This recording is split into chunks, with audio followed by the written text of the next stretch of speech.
টানা বৃষ্টি আর জলাবদ্ধতায় ব্যাপক ক্ষতির মুখে পড়েছে ঢাকার ধামরাইয়ের পেঁপের আবাদ। এরই মধ্যে মরে গেছে অনেক গাছ, হলুদ বর্ণ ধারণ করেছে গাছের পাতা। বহু টাকা বিনিয়োগের পর লোকসানে পড়ে হতাশ চাষিরা। এদিকে পেঁপে গাছের পচন রোধে ড্রেনেজ ব্যবস্থা গ্রহণের পরামর্শ কৃষি কর্মকর্তাদের। সাভার প্রতিনিধি শেখ বাশারের রিপোর্ট, জানাচ্ছেন ফারহিন ইসলাম টুম্পা।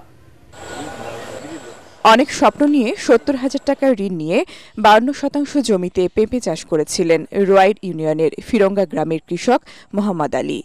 কিন্তু অতিরিক্ত বৃষ্টিতে ভেসে গেছে তার স্বপ্ন। সব মারা গেছে, দেখতেছেনই তো আপনারা।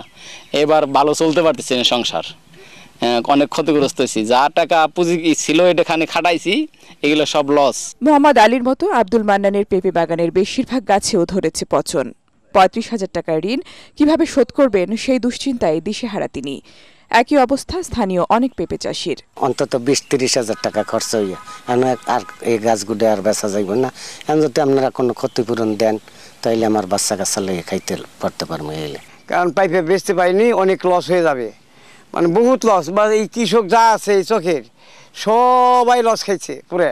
বৃষ্টিতে অনেক ক্ষতি করছে, গত বছর থেকে এবার দাম নাই, দাম কমে গেছে। টানা বৃষ্টিতে পানি জমে ধামরাইয়ের অধিকাংশ এলাকার পেঁপে বাগানগুলো ব্যাপক ক্ষতির মুখে পড়েছে। পচন রোধে গোড়ায় মাটি দেওয়া সহ পানি নিষ্কাশনে ড্রেনেজ ব্যবস্থা গ্রহণের পরামর্শ কৃষি অফিসের। কোন জাত সে চাষ করবে, কোন জাতটা সহনশীল এই আবহাওয়ার সাথে, সেই বিষয়ে পরামর্শগুলো দিয়ে দেয়। আগামীতে এই পেঁপের আবাদ আরও বৃদ্ধি পাচ্ছে এবং পাবে। আশা করছি যে পেঁপে চাষিরা কিছু ক্ষতিগ্রস্ত হলেও তাদের এই ক্ষতিটা সামনে তারা পুষিয়ে নিতে পারবেন। এবছর ধামরাই উপজেলায় মোট ১৩৫ হেক্টর জমিতে পেঁপে চাষ করা হয়েছে। Bureau report, ATN Bangla.